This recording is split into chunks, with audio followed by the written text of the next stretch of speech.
Today we're talking about H2O to go, having the water ready for you when you need it.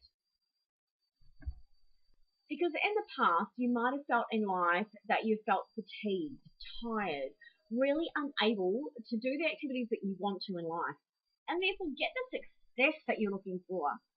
But what you really want is to have the energy, to feel rejuvenated and get the activities done. Have success in your life. Coming back to our brain's needs, we need clarity, certainty. We need to know that things are simple and fun. So I'd really encourage you to take notes as we go so that you can get the clarity, your brain can get the clarity and certainty that it needs and understand that this is going to be simple and fun to do in getting the water that you need, because water is needed for our life. Today we're covering the role that water has in your life, how much you need to drink so you can calculate this yourself, and how to make drinking water easy and enjoyable, because it's not always for everybody. You've heard water is life. And when we put that in the context of our body, well, it might surprise you to know that our muscles, and even if you don't think you're that muscly, we've got large muscles in our body like our heart. 75% of muscle, approximately 75% of that weight is water. Whereas body fat, on the other hand, only has about 10% of its weight in water. Now, as a whole entire body weight, men generally have more muscle than women. So because of that, their body percentage in water is about 50 to 65% of their weight is water. Whereas women generally have a higher fat content, and that's biologically designed in our makeup so that we carry more fat, particularly around like our buttocks and hips for childbirth. So between 45 to 60% of our body weight for ladies is water. So our water is needed for our survival. We use it just unconsciously for our functions such as breathing. And of course, we use it. We go through it when we sweat, and we use a lot to digest the food that we eat. Of course, rehydration occurs due to the fluids that we drink and also the foods that we eat that contain water. How the water is used in our body? Well, yeah, it's like the ability to be able to flush out all those toxins, all those remove all those waste materials that we don't need. But it's also needed for our cells to function correctly, and even to regulate our body temperature. And you might remember perhaps somebody that you've come across in the past that's really overweight or obese, and you thought they just seem to be so much hotter than anybody else. They're sweating more, even just in doing normal body functions of just walking small periods. So because they have a higher amount of fat, which contains less water, the body's not able to regulate the temperature as well as somebody that is fitter and has a higher amount of water within their body because they've got a higher amount of muscle. So in terms of being able to help get that water to detox and flush out the toxins, you might have heard that drinking warm water first thing in the morning is really great to do that with some lemon juice. And it absolutely is, because it gets the kidneys working. Now, I drink a lot of warm water and lemon. I carry a stainless steel bottle around with me so that it can take a bit of warm water. And I'm regularly having warm water and lemon juice throughout the day. I love it. I love the taste of it. How much water do we need? First of all, you need to know how much you weigh. And take that weight that you have in kilos, divide that by 30 to get the litres of water that you need every day. Now, you're going to add extra water on top of that for things like physical activity. So if you do half an hour of physical activity in a day, then you add an extra 350 mils.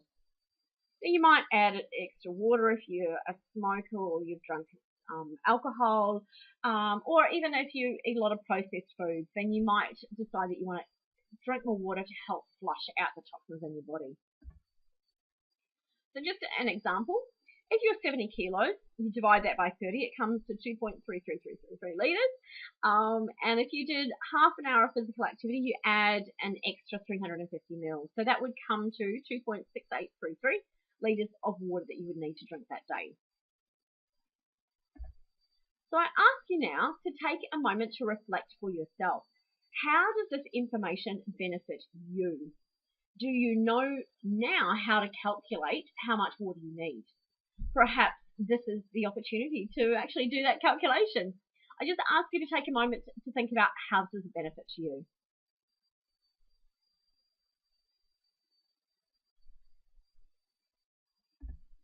Now that might seem like a lot of water that you need to drink. And if you're not all that fussed about drinking water, I'd like to take an opportunity to talk about how to make drinking water enjoyable. Because, you know, I live in a city that adds chemicals such as fluoride and chlorine to water, and sometimes that tap water tastes disgusting. So I add fresh or frozen chopped lemon with my water, and in summer I might even do lime. I just find it really, really refreshing to drink. So that taste, if you like citrus, then that will improve the taste dramatically. Or you might prefer to do something like add smashed berries. So some strawberries, raspberries, you can do this as a frozen berry or a fresh one. Adding some fresh herbs such as mint, well, that adds some extra refreshment to it too. Or you could make a herbal tea. And in terms of a great tea, which I encourage you to drink, I certainly drink every day, and that's green tea. I love tea, and that's why I drink green tea, because I figure it's a little bit better for me than black tea, and it gives some great benefits. They talk about that it does increase the metabolism, which results in burning fat. Gotta love that. So that's my main driver for drinking green tea. But there's also other benefits. They talk about that it's great for helping reduce anxiety. It also helps flush the body out of all nasties that can cause things like premature aging or diseases like cancer, and also supposedly helps to improve brain function. And as somebody that's had, grandmother suffered from Alzheimer's in the past, I figure that's got to help, as a potential protection from that in the future. So I ask you to think about now, how are you going to get your daily requirement of H2O? Perhaps it might be that you take a water bottle everywhere you go. Make sure you've got one in the car or in your handbag, or that you've got a water bottle at work. Wherever you go, making sure that you've got that water bottle. You don't have to buy water. You don't have to, buy other fizzy drinks or something else if you're feeling thirsty. If you've got the water with you, then you can easily grab it. Now, that can be a little bit of a challenge if you're a lady that likes to take a small handbag. I've certainly got a range of different sizes of water bottles depending upon what size handbag I might be taking. Another idea might be to set an alarm. Now, if you're at work or you're perhaps really busy doing something at home, maybe housework or cleaning a car or whatever it is, and it's going to take you a bit of time, it might be really easy to get caught up in that work and forget about making sure that you're taking care of yourself. So perhaps setting an alarm or some sort of reminder is great, so that on a regular period, like every hour, that you make time to ensure that you've had that glass of water or those sips of water that you need. So I ask you to take a note. How are you going to ensure that you get your daily requirement?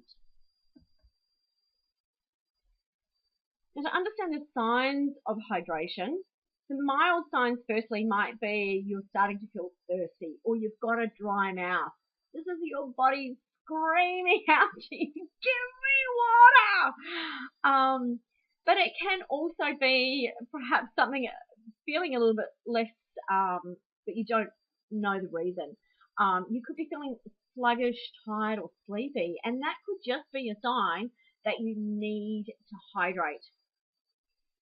More extreme sign could be feeling dizzy. You certainly could have a decreased urine output, so you haven't gone in the last hour or so. And also your urine could look more yellowish than normal. Because when you first get up in the morning, if you've had the 6 to 8 hours of sleep and you haven't drunk during the night or much during the night, your urine will look very yellow. And then as you've been up for several hours, then that urine gets more and more clear in color, where it starts to, by later in the day, look more like water. So if you've noticed that your urine is looking very yellow and it is later in the day, then that's definitely a sign that you haven't had enough to drink. A more extreme sign that you're dehydrated could be a headache, and even dry skin. You might notice that it feels drier or looks drier because it starts to lose its elasticity. So look out for those signs. So in summary, water is needed for our survival. And have your H2O ready to go. So I ask you now to share with us what your commitments are in regards to what water you're going to drink and how are you going to meet that requirement. So if you're not someone that likes to drink water, how are you going to make sure that you get that water that you need? Or perhaps if you usually get lost in stuff at work and forget to drink regularly, how are you going to ensure that you do that? Please take the time to share the commitments with us, and we can help make sure that you're accountable for that. Because remember, water is life, and this is what helps to energize us. If you've got any further questions or concerns, feel free to contact us.